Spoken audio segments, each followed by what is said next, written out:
ሰላም ሰላም ይህ ያው ቃል ሚዲያ ተከታታዮች በያላችሁበት የጌታ ኢየሱስ ክርስቶስ ጸጋ ከሁላችሁ ጋር ይሁን።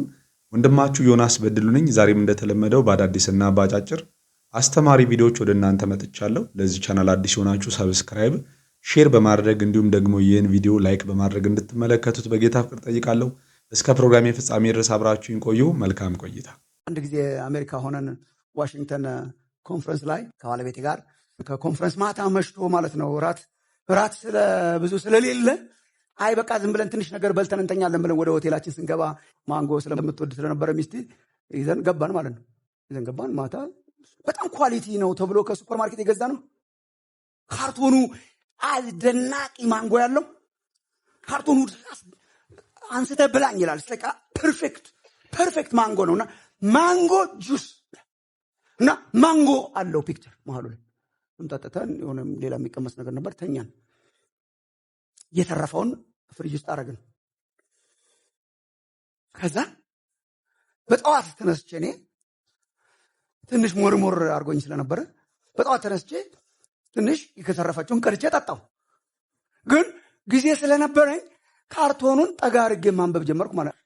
ጠጋ አድርጌ ሳነብ በቀጭኑ የተጻፈች ጽሑፍ አለች። በቀጭኑ አትታይም፣ ስታስጠጋት ነው የምታውቃት።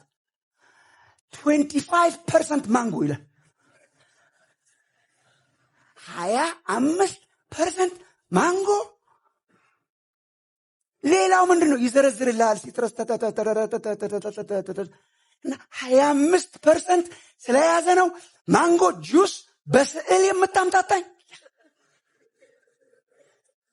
ቸርች እንደዛ ናት። አሁን ወንጌል የወንጌል ስርጭት ሲያምር ስትሄድ 25% እንኳን የለውም። በወንጌል እናምናለን የለውም። 25% የለውም። ሰው ነው። ሰው ሸቶ ትሄዳለህ፣ ወንጌል ይለዋል። ብር ሸቶ ትሄዳለህ፣ ወንጌል ይለዋል። መኪና ታሸታለህ፣ ወንጌል ይለዋል። የወንጌል ሽታ አንድ ብቻ ነው። የወንጌል ዕጣን አንድ ብቻ ነው። የወንጌል መዓዛ አንድ ብቻ ነው። የወንጌል ሳብጀክት ማተር አንድ ብቻ ነው። ኢየሱስ ክርስቶስ ይባላል። that is the gospel።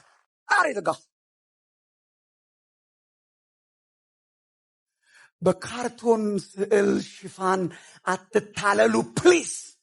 መቼ ነው የሚነቃው ኢትዮጵያ ክርስቲያን? ኢየሱስ ነው ወንጌል። ጠፍጥፈን አንሰራውም ኢየሱስን። ቤተ ክርስቲያናችንን ፊት እንዲያደርግ አይጠፈጠፍም። በልካችን የተሰራ የለም።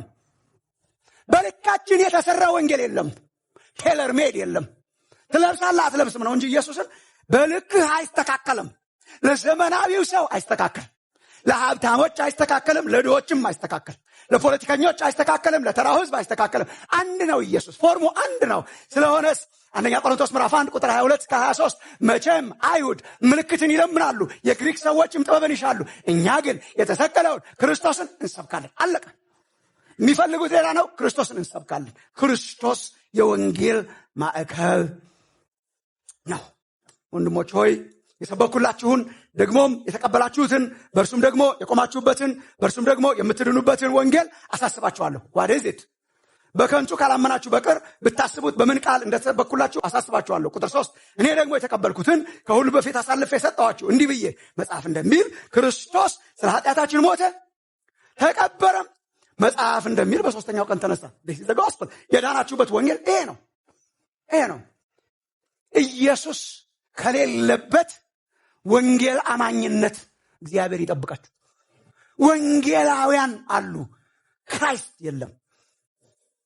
እንደ ማንጎ ጁሱ ነው። ኤቫንጀሊካ ይላል። there is no gospel there። የወንጌል እምነት ይላል። የወንጌል እምነት ከጫፍ እስከ ጫፍ ኢየሱስ ክርስቶስ ነው። ይህንን ቪዲዮ እንደሰማችሁት ነው። በጣም የሚገርም አስተማሪ የሆነ ቪዲዮ ነው። እንግዲህ እውነት ነው ወንድማችን ዶክተር ማሙሻ የተናገረው። በዘመናችን እንግዲህ አብዛኛው ቸርች የኢየሱስ ክርስቶስ ስም ሽፋን ነው አይደለ? ብዙዎች በዘመናችን በምን እንደሚታለሉ ታውቃላችሁ? ልክ ገላትያ 1 ከቁጥር 6 እስከ 11 ድረስ ስታነቡት እኛ ከምንሰብክላችሁ የሚለይን ወንጌል ማንም ቢሰብክ ወይም ደግሞ ልዩ ወንጌል ቢሰብክላችሁ የተረገመ ይሁን ይላል ጳውሎስ። ልዩ ወንጌል ማለት ምን አይነት ነው? ወንጌል እኮ ወንጌል ነው ወንጌሉ ማለት ነው። ነገር ግን ገላትያ ቤተክርስቲያን ላይ ካያችሁ የኢየሱስ ክርስቶስ ሞትና ትንሣኤን እኮ አልጣሉትም። የኢየሱስ ክርስቶስ ሞትና ትንሣኤን ይዘው ግን ተጨማሪ ሌላ ነገር ቀይጠው ወይም ደግሞ ከክርስቶስ የመስቀል ሥራ ጋር ቀላቅለው አንድ ላይ መስበክ ሲጀምሩ ይሄ ልዩ ወንጌል ተብሎ ይጠራል። አሁንም በዘመናችን ያሉት ቤተክርስቲያኖች ያሉት ቸርቾች ብዙ ሰዎች እዛ እኮ ወንጌል ይሰበካል፣ ነብዩ ከሌኮ ወንጌል ይሰብካል፣ ነብዩ ከሌኮ ስለ ኢየሱስ ይናገራል ይላሉ። ኢየሱስ የሚለው ስም ሽፋን ነው። ዓላማው ያ አይደለም። የዘመኑ ነቢያቶች ወንጌል የዘመኑ ነቢያቶች በብዛት የሚያገለግሉት የኢየሱስ ክርስቶስን ስም ሽፋን አድርገው በጌታ በኢየሱስ ክርስቶስ ስም ብለው ቤት ትገዛለህ፣ መኪና ትገዛለህ፣ ዛሬ ወደ አካውንት ገንዘብ ይገባል፣ የአውሮፓ በር የአሜሪካ በር ተከፍቶልሃል ነው። አያችሁ፣ ወንጌሉ ይቀየጣል ማለት ነው። ኢየሱስን አይሰብኩም እንዳትሉ የኢየሱስ ክርስቶስ ስም በአንድ ጊዜ ከ20 ከ30 ጊዜ በላይ ይጠሩታል። ነገር ግን የክርስቶስ ኢየሱስን ስም ሽፋን አድርገው የሚሰብኩት ግን እንደገዛ ምኞታቸው እንደየሰው ፍላጎት የሚፈልገውን ነገር ነው የሚተነብዩት የሚያስተምሩት ማለት ነው። በጣም ደጋግሜ ብዙ ጊዜ የምጠቅሰው ጥቅስ አለ። ሁለተኛ ጢሞቴዎስ መጽሐፍ ምዕራፍ 3 እና ምዕራፍ 4 ላይ በተለይ ምዕራፍ 4 ላይ እውነትን መስማት ጆሮአቸውን ስለሚያሳከካቸው እንደገዛ ምኞታቸውና ፍላጎታቸው የሚሰብክን ሰባኪ ያከማቻሉ ይላል። ይሄ ነው እንግዲህ የዘመናችን ወንጌል የዘመናችን ቸርች ይሄ ነው። 25% እንኳን ስለ ኢየሱስ ክርስቶስ የመስቀል ሥራ ከተወራ በጣም ትልቅ ነገር ነው፣ አይወራም። በቃ ተጀምሮ እስከሚያልቅ ድረስ ስለ ምድራዊ ነገር ነው የሚወራውና ወንድማችን በጣም ትልቅ መልእክት ነው ያስተላለፈው። እንደተማራችሁበት ተስፋ አደርጋለሁ። ተቀባ የሚል ጴጥሮስ ተቀባ ወይም የተቀቡ አገልጋዮች የሚል ያነበበ አዲስ ኪዳን መጽሐፍ ውስጥ ማን ነው የተቀባው? ቀብቶኛል ያለ ማን ብቻ ነው? ክርስቶስ። ለምንድን ነው እነ ጴጥሮስ ለምንድን ነው 27ቱ መጽሐፍ ቅዱስ ውስጥ ስናነብ የጳውሎስ መልእክታት ውስጥ ስናነብ የተቀቡ ወንድሞቼ ወደ እናንተ ይመጣሉ፣ ቅባታሙ ጢሞቴዎስ ወደ እናንተ ይመጣል፣ እንትና በቅባት ሆኖ ይመጣል የሚል አሁን ቅባት የምንለውን ንግግር አንድ ቦታ ማታነቡት ለምንድን? ድሮ ላይ ወንጌል ከናይጄሪያ ሳይመጣ በፊት ወንጌል ከምናምን ሳይመጣ በፊት ማን ብቻ ነው የተቀባው? the anointed one ቅዱሱ ማን ብቻ ነው? ክርስቶስ ሲሆን እሱም የቤተ ክርስቲያን ራስ አደረገው። መጽሐፉ ምን ይላል? እናንተም ከቅዱስ ቅባት አይልም፣ ከቅዱሱ the holy one the anointed one ከሱ አንክሽን ወይንም ከሱ ቅባት ተቀብላችኋል። ስለዚህ አንድ ቦታ ላይ በመልእክታት ውስጥ ጳውሎስ አንድ ቦታ ብቻ ስለ ቅባት ጽፏል። ምን ብሎ? በክርስቶስ ከእናንተ ጋር አብሮ የቀባን እግዚአብሔር እንጂ የተቀባውት አይልም። በክርስቶስ ከእናንተ ጋር የቀባን። ራስ ተቀብቷል፣ ራስሽ ተቀብቷል።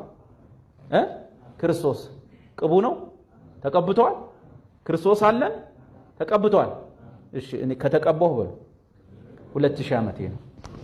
እግዚአብሔር በሉ ራሴን ቀብቶታል፣ እርሱም የእግዚአብሔር ቅዱሱ ኢየሱስ ነው በሉ። ከቅዱሱ ቅባት አሁን አማርኛው በቃ ቅባቱን ይመስላል ቅዱስ የሚያስመስለው። ከቅዱሱ ቅባት ወይንም ከክርስቶስ ቅባት ምን ብያለሁ? ተቀብያለሁ በሉ። ከክርስቶስ ቅባት ተቀብያለሁ።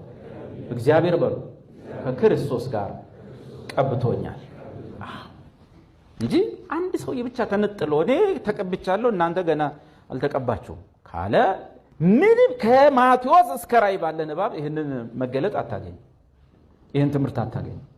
አማኞች ሁሉ የተቀቡ ናቸው። የተቀባው ራሳቸው ነው። እነሱም ከዛ ከቅዱሱ the holy one ከሱ ቅባት ምን ብለዋል? ተቀብለዋል። ገብተህ መጽሐፍ ቅዱስን አጥና ፈልግ። የሆነ ግለሰብ ተቀባ እንትና አልተቀባም የሚል ቃል የለም። እግዚአብሔር ክርስቶስን ቀብቶታል። ከእርሱ ደግሞ ቅባት ሁላችንም ምን ብለናል? ተቀብለናል። መጽሐፍ ነው የሚለው። መጽሐፉ ሊሻር አይችልም። ሁልጊዜ ኮንፊዥን ውስጥ፣ ሁልጊዜ ግራ መጋባት ውስጥ፣ ሁልጊዜ ወደማንወጣበት አዘቅት ውስጥ የምንገባው ያልተጻፈ ስናነብ ያ ነገር ውጤቱ ጥሩ አይደለም። የክርስቶስን ለራስ ማድረግ ማለት ነው። ኃይለ ሥላሴ ክርስቶስን ወሰዱ። አንበሳ ዘእምነገደ ይሁዳ ቀዳማዊ ኃይለ ሥላሴ ንጉሠ ነገሥት ዘኢትዮጵያ ምንድነው? ራዕይ 5 ላይ ከይሁዳ ነገድ የሆነው አንበሳ የሚለውን ማለት ነው። ቀጥታ ወሰዱት እሳቸው። ከይሁዳ ነገድ የሆነው አንበሳ ድል ነስቷል የሚለውን እሳቸው ወሰዱ። አንበሳ ዘእምነገደ ይሁዳ ከይሁዳ ነገድ የሆነው አንበሳ ኃይለ ሥላሴ ንጉሠ ነገሥት ዘኢትዮጵያ ሲሉ ደርግ 10 አለቃ ደበላ ዲንሳ የሚባል ሰውዬ ገብቶ ከቤተ መንግስት ከቤት አንተ የይሁዳ አንበሳው አንተ ነው የይሁዳ አንበሳው ኦኬ 10 አለቃ ደበላ ዲንሳ በቮልስዋገን መኪና ከቤተ መንግስት አስወጣቸው። ጥሩ አይደለም የእርሱን መሻማት። ግን ሰው ይሻማል። መምህር አትበሉ ማንንም። በቃ መምህር ማንንም ሊቅ አትበሉ። እንደውም ሊቅ ብቻ ሊቀ ሊቃውንት እንትና ሊቀ ሊቃውንት መሻማት እንወዳለን። ማዕረግ አንጠረቃ። ወንድም ዳዊት ከምትለኝ ከፊት ለፊት ፓስተር፣ ደግሞ እሱም ፓስተር ሲሆን እኔ ሲኒየር ፓስተር ሆነ አልዛ እኩል ቤት ልንሆን፣ እሱም ሲኒየር ፓስተር ይሆናል። በስንተኛው ቀን ማመልከቻ አስገብቶ ከዛ በኋላ እንደ ተደራረስን እኮልና አፖስትል በሉኝ ነው። አንጠረቃም ማዕረግ። ሰው አይበቃው። መጽሐፍን ማንንም እንዲህ ብላችሁ አትጥሩ፣ እንዲህ አትጠራሩ፣ ሁላችሁ ወንድማማች ናችሁ። ስለዚህ ጴጥሮስ ጳውሎስን እንደዚህ ብሎ ጻፈው፣ ወይም ጳውሎስ ጴጥሮስን ጴጥሮስ ጳውሎስን ምንድን ያለው? ወንድማችን ጳውሎስ በጻፈላችሁ መልእክት ውስጥ። ትንሽ አይከብድም? ያን የሚያክል ሐዋርያ ወንድማችን ጳውሎስ በጻፈው መልእክት ውስጥ ግን ወንድማችን ጳውሎስ። ጴጥሮስን ደግሞ ያዕቆብ ምን ብሎ ጠራ? ሐዋርያ ሥራ የቤተክርስቲያን ጉባኤ ላይ 53ቱ ስብሰባ ብድግ ብሎ ያዕቆብ ጴጥሮስን ምን ብሎ ጠራ? ወንድማችን ስምዖን እንደተረከልን አለ። ይሄ ነገር በዚህ ሰዓት ጴጥሮስን ሞራሉን አልነካው? እንዴት ወንድማችን ስምዖን ትለኛለህ? እኔ ማለት ከጌታ ጋር ከመጀመሪያ የነበርኩኝ ምናምን እያለ ቀጠለ። ይሰማ ምንም ትዝ አይላቸውም ታይትል። የሚገርም ነው። ወንድማችን ዳዊት ፋሲል ያስተማረን ትምህርት ድንቅ ነው። በዘመኑ ላሉ ነቢያቶች ትልቅ መልእክት የሚያስተላልፍ ትምህርት ነውና ወንድምናቶች እንግዲህ ካስተዋላችሁ ኢትዮጵያ ውስጥ እነኚህ ነቢያቶችና ሐዋርያት የበዙበት ወቅት ይታወቃል አይደል? ዓመቱን አላስታውስም። ቡሽሪ ኢትዮጵያ የመጣበት ጊዜ ነበር። ቡሽሪ የሚባለው ሐሰተኛው ነብይ ማለት ነው። ያ ሚራክል ተካ የሚባለው ገንዘብ ወደ አካውንታችሁ አስገባለሁ የሚለው ነብይ መንፈሳዊ አባቴ የሚለው ብዙዎች መንፈሳዊ አባታችን ብለው የሚጠሩት ማለት ነው። እሱ ከመምጣቱ በፊት እንደዚህ በየስርቻው ነብይና ሐዋርያ አልነበረም ኢትዮጵያ ውስጥ። እሱ ከመጣ በኋላ ነው መንፈሱን አካፍሏቸው ሄደ። ከዛ በኋላ ልክ እሱ እየሄደ ሌላ ቦታ እንደሚያስጠነቅለው እነሱም እየሄዱ የእሱን ፈለግ ተከትለው እንግዲህ ወደ ተለያየ ሀገር እየሄዱ ይሄንን አይነት መንፈስ እየተካፈሉ ይመጡና ያገለግላሉ ማለት ነው። እና ከዛ በኋላ ነው እንግዲህ ቀቢኝ፣ ቀባኝ፣ የእግዚአብሔር ሰው ቀባኝ እያሉ ወደ ነቢያቶች መምጣት ተጀመረ። ሰዎች ልክ አንድ ነብይ እንደሚቀባቸው ማሰብ ጀመሩ። ከዛ ወደ ቸርች ይገቡና ነብይ እዩ ቀባኝ እያሉ ካርቶን በትልቁ ጽፈው ወደ ቸርች ይገባሉ ማለት ነው። እከሌ ቀባኝ፣ በህልሜ ስትቀባኝ አየሁህ እያሉ እንግዲህ ይሄንን ከመጽሐፍ ቅዱስ ያፈነገጠ መጽሐፍ ቅዱስ ላይ የሌለ አደራረግና አሰራርን በዘመናችን ማየት የጀመርነው በዚህ ምክንያት ነው እንጂ ወንድማችን እንዳለው በመጽሐፍ ቅዱስ የብሉይ ኪዳን መጽሐፍት ላይ አለ። ነቢይ፣ ካህንና ንጉሥ ሲቀባ እንግዲህ በቅባት ነው የሚያገለግለው፣ ተቀብቶ ነው። ከዛ ውጭ ግን በአዲስ ኪዳን ጌታ ኢየሱስ ክርስቶስ ሐዋርያቱን ካስነሳበት ጊዜ ጀምሮ ማንም ቀቢ ማንም ተቀቢ የለም።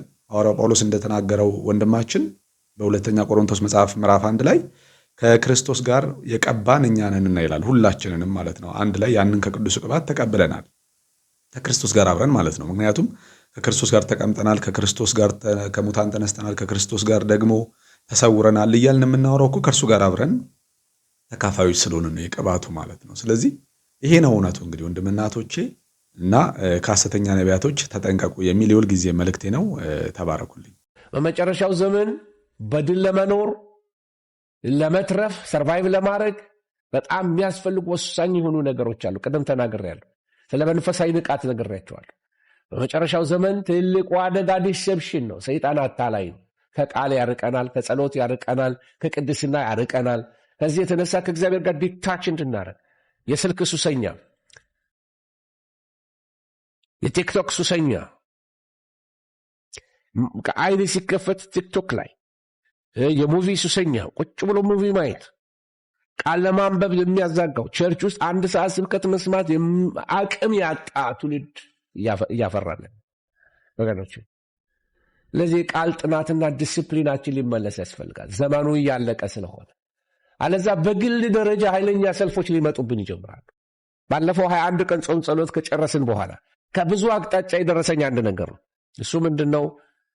ነውጥ፣ በቤት ነውጥ፣ በትዳር ላይ ነውጥ፣ በልጆች ላይ ነውጥ፣ በኢኮኖሚ ላይ ነውጥ። ሰይጣን ይበሳጫል። ምክንያቱስ ጠንክሮ የሚመታ ጉልበተኛ ይፈልጋል። ደጋግሞ የሚመታ ሰው ያስፈልጋል።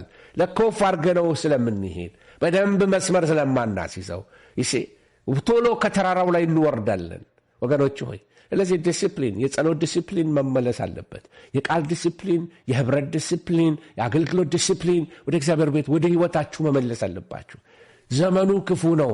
በጌታ ፊት ስትጸልዩ ትጉ አለና በጌታ ፊት ትቆሙ ዘንድ ትጉ ይለናል መጽሐፍ ቅዱስ። ወገኖች ቀደም እንዳልኩት ብቸኝነት፣ ሰዎች ኢንዲቪጁዋሊስቲክ እየሆኑ መጥተዋል። ሁሉም በግሉ። አንዳንድ ቤተ ክርስቲያን አዳራሹ በጣም ብዙ ሰው ነው ያለው፣ ግን አንዳንዱ ሰው ራሱን ሊገድል ገመድ ይዞ የሚሄድ ሰው አለ። ምን ሆነሃል የሚለው የለም። በቃ የቸርች አባል ነው፣ ይመጣል፣ ዘምሮ ይወጣል። ደህና ነው ወይ ከየት መጣ ስሙን እንኳን የሚያውቀው የለም። እና ሰው ደግሞ መኖርና መካፈል የሚፈልገው ብዙ ሺህ ሰው ባለበት ጉባኤ ላይ ነው እንጂ በግል የሚያውቁት መካከል መሆን አይፈልግም። በጥቂት ጉባኤዎች ውስጥ በቤት ህብረቶች ውስጥ ማንያዝ ከሆነ መንፈሳዊ ጥንካሬያችን ጤነኛ አይሆንም።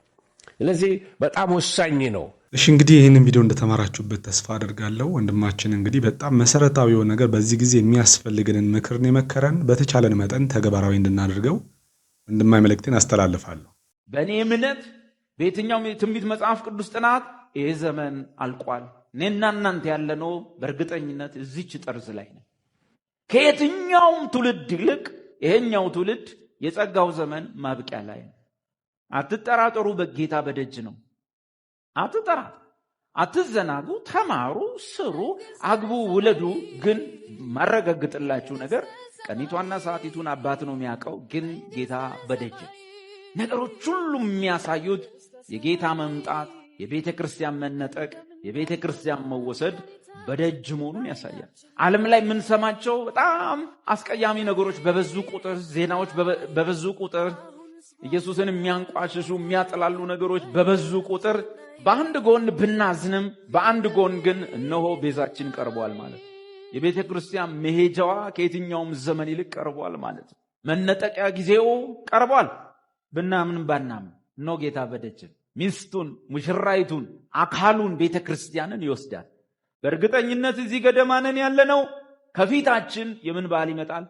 አቤት ከፊታችን አቤት የመለከት በዓል ይመጣል። ባጭሩ ምን ይነፋል? መለከት ይነፋል፣ ያደርገዋል ቅዱስ ሚካኤል በመላእክት አለቃ ድምፅ በመለከት ጌታ ከሰማይ ይወርዳል። በመቃብር ያሉትን ቅዱሳን ክርስቲያኖችን ቀድመናቸው አንሄድም። እኛ በሕይወት ያለ ነው። ጌታ በመላእክት አለቃ ድምፅ በመለከት ድምፅ ከሰማይ ቤተ ክርስቲያንን ለመውሰድ ሲመጣ እኛ በሕይወት ያለ ነው በቅጽበት ዓይን እንለወጣለን። በመቃብር ያሉ ቅዱሳን ደግሞ በትንሣኤ አካል ይነሳሉ። እኛ እንለወጣለን፣ እነሱ ይነሳሉ። አንድ ምስጢር እነግራችኋለሁኝ፣ ሁላችንም አንሞትም፣ ሁላችንም አናንቀላፋም። ነገር ግን የኋለኛው መለከት ሲነፋ መለከት ያደርገዋል ሚካኤል። ከዛ በቃ እነ ገብርኤል ይከተላል። ሩፋኤልም ካለ ራጉኤልም ካለ ይቀጥላል። በሰማይ ያለ ብቻ መጨረሻው ኤል ይመስለኛል። የሁሉም ስም ያረጉታል ሰማይ። መጽሐፍ እንደሚል በመቃብር ያሉ ድምፁን ይሰማል። እኔ የሚገርመኝ ነው ታውቃላችሁ፣ በመቃብር ያለ በጌታ ያንቀላፋ ድምፁን ሰምቶ ሲነሳ በሕይወት ያለ ያልሞተ አሕዛብ አይሰማም ድምፁ። ያ ድምፅ የሚሰማው የመነጠቅ ድምፅ የሚሰማው ወደዚህ ውጡ የሚለው ድምፅ የሚሰማው በመቃብር ላሉ ቅዱሳንና በሕይወት ላለን ክርስቲያኖች። እኔና ጓደኛ አብረን በጌታ ያልሆነ የሰፈሬ ልጅ እየሄደ እኔ ድምፁን ሰማለሁ፣ እሱ አይሰማም። የሚገርመው ግን ይሄ ከኔ አጠገብ ያለ ሙትቻ የከፋ ሰው መሆኑን የምታውቀው በመቃብር ያለው ድምፁን ይሰማል። የሚገርም ነገር። ለዚህ ነው ኢየሱስ በቁማቸው ሲሄዱ ሙታን ናቸው ተዋቸው ያለው። ገብቷል? ዋው የሚገርም ነው። የኛ የአማኞች የሁላችንም ተስፋችን የምንጠባበቀው ናፍቆታችን ይሄ ነው። የቤተ ክርስቲያን የክርስቶስ አካል ንጥቀት ማለት ነው አይደለ? የተባረከው ተስፋችን ይለዋል መጽሐፍ ቅዱስና ሁላችንም ይህንን ነው ተስፋ እያደረግን መኖር ያለብን። ዘመኑ እንዳለቀበት ሰው ነው መኖር ያለብን። መጽሐፍ ሲናገር ካመንበት ጊዜ ይልቅ መዳናችን ወደኛ ቀርበዋል እያለ ይነግረናል። ስለዚህ መዳናችን ወደኛ ከቀረበ ዛሬ ደግሞ እኛም ነገ እንደምንነጠቅ፣ ነገ ወደ ጌታ እንደምንሄድ፣ ነገ እንደምንሞት እያሰብን ነው መኖር ያለብን። ለምን? በጌታ ፊት ስንቆም መንፈሳችን፣ ነፍሳችንና ስጋችን ያለ ነቀፋ ፈጽመው የተጠበቁ እንዲሆኑ ማድረግ ስላለብን መትጋት አለብን ማለት ነው። እግዚአብሔር ወንድማችንን ይባርከው። እኔ ዘመናዊውን ሐዋርያነት እናክብረው ወይስ እንቅበረው የሚል አንድ ጽሑፍ ጽፌ ነበር ባንዶ። እንግዲህ ሐዋርያት አሉ ብለን የምንል ከሆነ አደጋ ነው ማለት ነው። ኢቭን የአንዳንድ የመጽሐፍ ቅዱስ ትምህርትንም ሁሉ ሊወስኑብን ነው ማለት ነው። ሚራኩለስ ጊፍትስ የምንላቸው ነገሮች አሉ ብዬ አምናለሁ። ምንድነው ሚራኩለስ ጊፍትስ የሚባሉት? ልሳን መናገር፣ ትንቢት እና የፈውስ ስጦታ ስቲል አለ፣ ኦፕሬት ያደርጋል ብዬ አስባለሁ። እነዚህ ይህንን ነገር የምናምን ሰዎች ኮንቲኒዩዋሊስት ነው የሚባለው ማለት ቀጥሏል። ያጸጋ ስጦታ ዛሬም አለ ብለን የምናምን ሰዎች አይቆመዋል የሚባሉት ሰዎች ሰሰሽኒስቶች ይባላሉ። ሲዝድ አድርጓል ብለው ስለሚባል ሰሰሽኒስት ብለው ይሏቸዋል። እኔ ሰሰሽኒስት አይደለሁም። እነዚያ ጸጋ ስጦታዎች አሉ ብዬ አምናለሁ። ግን ሐዋርያነት ግን ሚራኩለስ ጊፍትስ አይደለም፣ ሚራኩለስ ጊፍትስም አይደለም። ስለዚህ ሐዋርያነት ደግሞ ሐዋርያትን ሐዋርያት ያደረጋቸው ነገር የማስተማር ችሎታቸውም አይደለም፣ ቤተክርስቲያን መትከላቸውም አይደለም፣ ሌላም አይነት ስጦታም አይደለም፣ ስብከት መስበካቸው በየሀገሩ መዞራቸውም አይደለም። ሐዋርያን ሐዋርያ ያደረገው ነገር መሰረት መጣሉ ነው ብዬ ነው የምለው። መጽሐፍ ቅዱሳችን ይህን ግልጽ አድርጎ ተናግሯል። ሐዋርያን አንደኛ ሐዋርያን ሐዋርያ የሚያደርገው ነገር ክራይቴሪያ፣ ለምሳሌ ሽምግልናን ምን አይነት ሽማግሌዎች መምረጥ እንዳለብን ፓስቶራል ኢፒስትልስ በምንላቸው ላይ ተነግሮናል አይደል? መልእክታተ ምጋቤ የምንላቸው ጢሞቴዎስ፣ ቲቶ ላይ ምናምን ነገር ተነግሮናል። ሽማግሌ ይሄን መስፈርት የሚያሟላ ሽማግሌ ተደርጎ መሾም እንደሚችል፣ ዲያቆን ይሄን ነገር የሚያሟላ ከሆነ ደግሞ ዲያቆን ሆኖ እንደሚሾም ይናገራል። ልክ እንደዛው የሐዋርያነት አገልግሎት ሊስት አውት ተደርጓል። ማቲያስን ሲመርጡ እንደምታውቂው ይሁዳ ቦታውን ሉዝ ካደረገ በኋላ ማቲያስን ሲመርጡ፣ ጳውሎስ ደግሞ በተለያየ ቦታ እኔ ሐዋርያ ነኝ ብሎ የሞገተውን ስትመለከቺ ክራይቴሪያ እኔ ክርስቶስን አላየሁትም፣ ምን አይቼዋለሁ፣ ከጌታ ነው ቀጥታ የተቀበልኩት፣ ሐዋርያቱ አይደለም እኔን ያስተማሩኝ እያለ ነው የሚለው። ስለዚህ ማቲያስንም ሲመርጡ ክርስቶስ ኢየሱስን በሱ አንድ ፒክድ የተደረገ በሱ በቀጥታ የተመረጠ ትንሣኤ ሙታን ከሙታን መነሳቱን ያየ ምናምን ብለው ነው የመረጡት። አንደኛ ሐዋርያ ነው ብለን ለማለት መስፈርቱን የሚያሟላም የለም ከመነሻው። እንደውም እንደምታውቂው እነ ካልቪን እነ ሉተር እነዚህ ሌሎቹ የታድሶ አባቶች ሲነሱ ካቶሊክ ቤተክርስቲያን አንዱ የተቃወሙት ነገር አፖስቶሊክ ሰክሴሽን የሚባለው ነገር ነው። አሁን ጳጳሱ በጴጥሮስ መንበር ላይ ነው የተቀመጡት ተብሎ ይታሰባል። ሐዋርያ ናቸው ተብሎ ነው የሚታሰበው። እንደውም ቅዱሳት መጽሐፍትንም እንኳን የሚወስኑት እሳቸው ናቸው። ኮንቴክስቱን አይተሽ አይደለም የምታብራሪው፣ ስነ ፍታቴን ምናምን ተከትለሽ አይደለም የምታብራሪው። እሳቸው ይሄ ነገር እንዲተረጎም ካሉ በእሳቸው ባሉት መሰረት ነው የሚተረጎሙ ማለት ነው። ለምንድን ነው ያንን የተቃወሙት? የነ ካልቪን የተቃወሙት እነ ሉተር የተቃወሙት ያንን ነው። አፖስቶሊክ ሰክሴሽን ልክ አይደለም ብለው ነው። ስለዚህ ሐዋርያት አሉ ብለን የምንል ከሆነ አደጋ ነው ማለት ነው። ኢቭን የአንዳንድ የመጽሐፍ ቅዱስ ትምህርትንም ሁሉ ሊወስኑብን ነው ማለት ነው። እና ቀኖናዊ መጽሐፍትን ሊሰጡን ቀኖና አለቀ ብለን ከእንደገና ሐዋርያት አሉ የሚለው ነገር ኮንትራዲክሽን ነው። እኔ ዘመናዊውን ሐዋርያነት እናክብረው ወይስ እንቅበረው የሚል አንድ ጽሑፍ ጽፌ ነበር በአንድ ወቅትና የዛሬ ምናልባት 25 ዓመት አካባቢ ላይ በጣም እንከራከር ነበር ሕይወት መጽሔት ላይ እና እኔ እስከማውቀው ድረስ ኢቫንጀሊካልስ ሐዋርያነት ዛሬ ያሉ ብለው አያምኑም ልልሽ ፈልጌ ነው። እሺ እንግዲህ በስተመጨረሻ የሚያሰማዋችሁ ቪዲዮ ይሄንን ይመስላል። እንደተመራችሁበት ተስፋ አድርጋለሁ። እንግዲህ የኢትዮጵያ ቤተክርስቲያን ትልልቅ የሆኑ አገልጋዮች በጣም እግዚአብሔርን የሚፈሩ በእውቀት የተሞሉ በዝግታ የሚኖሩ እንደነኛ አባቶች አይነቶች ብዙ ሰዎች አሁን የዘመኑ ሐዋርያትና ነቢያት ነን ባዮችን ራሳቸውን የቀቡትን ሰዎች እየተቃወሙ መጽሐፍ ቅዱስን መሰረት አድርገው በሚዲያ ወጥተው እየሞገቱ ይገኛሉ። እንግዲህ ብዙዎች ነፃ የሚወጡበት ሰዎች ከመጭበርበር የሚድኑበት እነኛ ሐሰተኛ ነቢያትና ሐዋርያትም መጨረሻቸው ጊዜው የደረሰ ይመስለኛል። እንግዲህ እግዚአብሔር ይርዳቸው። እንግዲህ ለዛሬ ያዘጋጀውላችሁ ቪዲዮ ይሄንን ይመስላል። በሌላ ቪዲዮ እስክንገናኝ ድረስ በያላችሁበት የጌታ ኢየሱስ ክርስቶስ ጸጋ ከሁላችሁ ጋር ይሁን። ሰላም ነው።